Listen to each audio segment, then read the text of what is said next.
Voici quelques jours, les juges d'instruction du pôle crime contre l'humanité du TGI de Paris décidaient de suivre les réquisitions du parquet.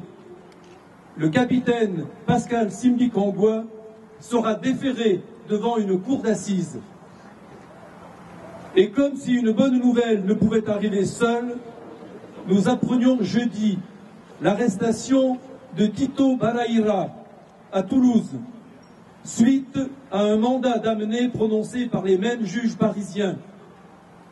Balaïra a été aussitôt mis en examen et incarcéré à la prison de la Santé, où il a rejoint son alter ego de Kabarondo, Octavien Ngenzi, lui aussi arrêté à Mayotte. On pourrait s'étonner que ce soit ce dossier-là que les juges aient choisi, car la plainte du CPCR contre Balaïra ne date que de mars 2011. Vous n'êtes pas sans savoir, en effet, que les premières plaintes ont été déposées dès 1995 contre l'abbé Wenceslas Moniechaka, prêtre à Gisors, et Sosten Moniemana, médecin à l'hôpital de Villeneuve-sur-Lot et confrère de M. Jérôme Cahuzac, dont il n'est pas totalement exclu qu'il ait obtenu une certaine protection. Si donc les juges s'intéressent aujourd'hui au cas de Balaïra, c'est probablement à cause de la proximité géographique des deux affaires. Octavien Ngenzi, toujours en détention provisoire, ne pourra pas rester longtemps en prison sans qu'une décision soit prise. Ou bien les juges devront le remettre en liberté, ou bien ils devront le traduire lui aussi devant une cour d'assises. Au pire, ce que nous ne comprendrions pas, prononcer un non-lieu. Balaïra, à qui Ngenzi a succédé en tant que bourgmestre de Kabarondo, pourrait bien l'y accompagner lors d'un procès groupé. C'est aux juges d'en décider.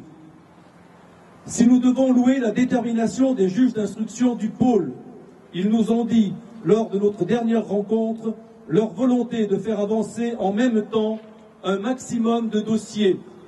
Si la justice française a enfin décidé de mettre plus de moyens en hommes et en monnaie sonnante et trébuchante au service de la poursuite des présumés génocidaires rwandais présents sur le sol français, si les juges et les gendarmes se rendent très souvent au Rwanda en commission rogatoire pour enquêter à charge et à décharge, nous ne devons pas desserrer l'étreinte.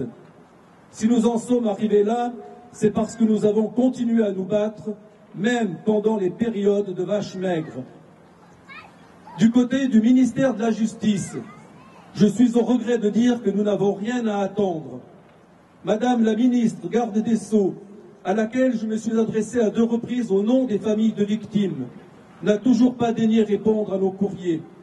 Ceux et celles qui l'ont précédé à ce ministère, sans avoir été plus efficaces, répondaient de manière au moins diplomatique aux lettres que nous leur adressions.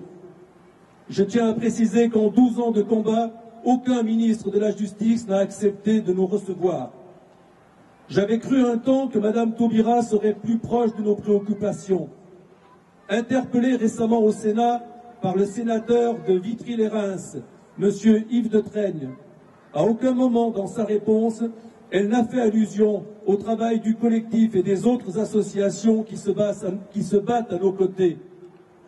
Les hommes politiques de notre pays qui, pour parler de manière un peu triviale, ont d'autres chats à fouetter. Si un procès a pu avoir lieu en Belgique dès 2001, c'est bien parce qu'un sénateur et un parti politique avaient accepté de s'engager aux côtés des victimes. En France, nous ne devons compter que sur nous-mêmes. Reste donc sur le bureau des juges, pour mémoire, et pour montrer combien le travail reste encore important, des dossiers que nous considérons comme emblématiques. 2 dossiers du TPIR concernant Moniechaka à Gisors et Laurent Boutibaruta, l'ancien préfet de Gikongolo, centre névralgique de la zone turquoise. Tous 2 sont mis en examen. Agathe Abiyalimana, veuve du président, toujours en situation irrégulière en France, à Cour-Couronne. Les médecins Sosten Moniemana, déjà cités, à Cestas et Villeneuve-sur-Lot, mis en examen.